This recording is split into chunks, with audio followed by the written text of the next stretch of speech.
विदेश में सालों काम करने के बाद अगर आप भारत लौटने की सोच रहे हैं तो इस बार वापसी पहले से अलग हो सकती है।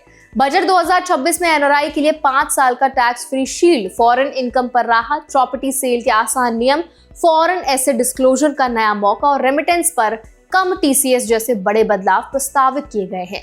तो आज इस वीडियो में हम समझेंगे कि नए इनकम टैक्स बिल 2026 और ड्राफ्ट रूल्स असल में कहते क्या हैं, एनआरआई का टैक्स स्टेटस कैसे तय होगा, आरएनओआर का मतलब क्या है और किन बातों का ध्यान रखकर आप फ्यूचर में टैक्स रिस्क से बच सकते हैं। तो चलिए फिर जल्दी से वीडियो को स्टार्ट करते हैं। हाय, मेरा नाम है वर्षा दुबे और आप मुझे देख रहे हैं बीडी टेक एड पर। सबसे पहले बात उस 5 ईयर की राहत की जिसे कई लोग टैक्स फ्री शील्ड कह रहे हैं। बजट 2026 के प्रस्ताव के मुताबिक अगर कोई एनआरआई या ग्लोबल प्रोफेशनल अस्थायी रूप से भारत आता है और उसकी ओवरसीज इनकम जारी रहती है तो उस विदेशी आय पर 5 साल तक भारत में टैक्स नहीं लगाया जा सकता, बशर्ते सरकार या सीबीडीटी द्वारा नोटिफाई की गई स्कीम के तहत शर्तें पूरी हों। आसान भाषा में समझे तो अगर आप यूएस, यूके या मिडिल ईस्ट में इनकम कमा रहे थे और भारत आकर भी कुछ इनकम बाहर से आती रही तो तय नियमों के तहत उस पर तुरंत इंडियन टैक्स नहीं लगेगा। ये कदम ग्लोबल टैलेंट को भारत वापस लाने की कोशिश माना जा रहा है। अब रेजिडेंसी रूल समझना जरूरी है क्योंकि टैक्स लायबिलिटी इसी पर डिपेंड करती है। ड्राफ्ट इनकम टैक्स रूल्स 2026 के अनुसार अगर किसी एनआरआई की इंडिया सोर्स्ड इनकम 15 लाख रुपए से कम है और वो 182 दिन से कम भारत में रहता है तो उसकी एनआरआई स्टेटस पर ज्यादा असर नहीं पड़ेगा।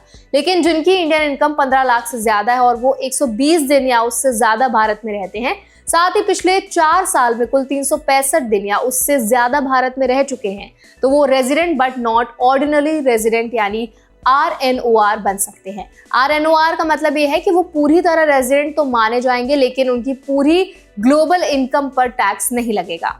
एक और इम्पोर्टेंट प्रावधान डीम्ड रेजिडेंट रूल है। अगर कोई इंडियन सिटीजन भारत में एक भी दिन ना रुके लेकिन उसकी इंडियन इनकम 15 लाख से ज्यादा हो और वो किसी दूसरे देश में टैक्स रेजिडेंट ना हो तो उसे भारत में डीम्ड रेजिडेंट माना जा सकता है। ऐसे मामलों में भी स्टेटस आरएनओआर ही रहेगा। ये नियम उन लोगों के लिए है जो किसी भी देश में टैक्स नहीं देते और सिस्टम का मिसयूज करते हैं। अब सवाल आता है कि आरएनओआर बनने के बाद कौन सी इनकम टैक्सेबल होगी। नियम के अनुसार इंडिया सोर्स्ड इनकम हमेशा टैक्सेबल है। इसके अलावा अगर फॉरेन इनकम किसी इंडिया बेस्ड बिजनेस या प्रोफेशन से जुड़ी है तो वो भी टैक्स के दायरे में आएगी। सामान्य फॉरेन सैलरी या इन्वेस्टमेंट इनकम जो इंडिया से जुड़ी नहीं है वो आरएनओआर के दौरान आमतौर पर टैक्सेबल नहीं होती। प्रॉपर्टी सेल से जुड़े नियमों में भी बदलाव प्रस्तावित है। अभी तक अगर कोई रेजिडेंट व्यक्ति किसी एनआरआई से प्रॉपर्टी खरीदता है तो बायर को टीडीएस काटने के लिए टैन लेना पड़ता है, जिससे कंप्लायंस बढ़ जाता है। नए प्रस्ताव के तहत रेजिडेंट बायर को अलग से टैन लेने की जरूरत नहीं होगी और वो अपने पैन के जरिए टीडीएस जमा कर सकेगा। इससे एनआरआई ट्रांजैक्शन काफी आसान और कम पेपर वर्क वाला हो जाएगा। फॉरेन एसेट डिस्क्लोजर भी एक बड़ा मुद्दा है। ब्लैक मनी एक्ट 2015 के तहत जो लोग इंडिया में रेजिडेंट बन जाते हैं उन्हें अपने फॉरेन एसेट्स डिस्क्लोज करने होते हैं, जैसे ई शॉप्स, आरएसयूज, पुराने बैंक अकाउंट्स या इंश्योरेंस पॉलिसीज। बजट 2026 में एक नया लिमिटेड कंप्लायंस विंडो लाने का प्रस्ताव है जहां तय टैक्स या फी देकर फॉरेन एसेट्स डिक्लेयर किए जा सकेंगे और पेनल्टी या प्रोसिक्यूशन से सीमित राहत मिल सकती है।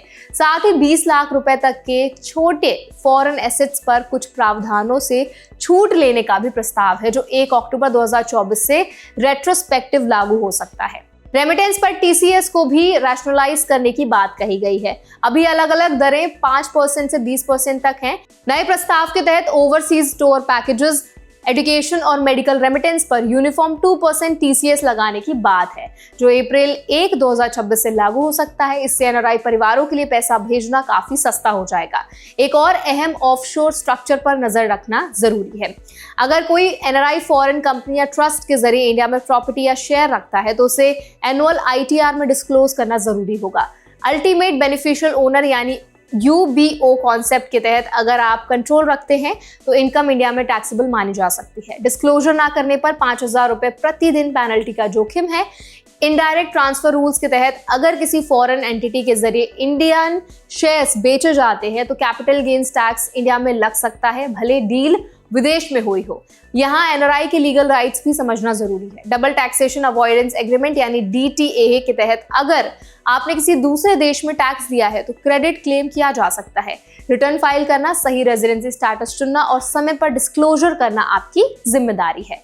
जो लोग यूएस या किसी और देश से भारत लौटने की योजना बना रहे हैं, उन्हें travel days, Indian income limit, foreign assets और स्ट्रक्चर की प्रॉपर प्लानिंग पहले से करनी चाहिए।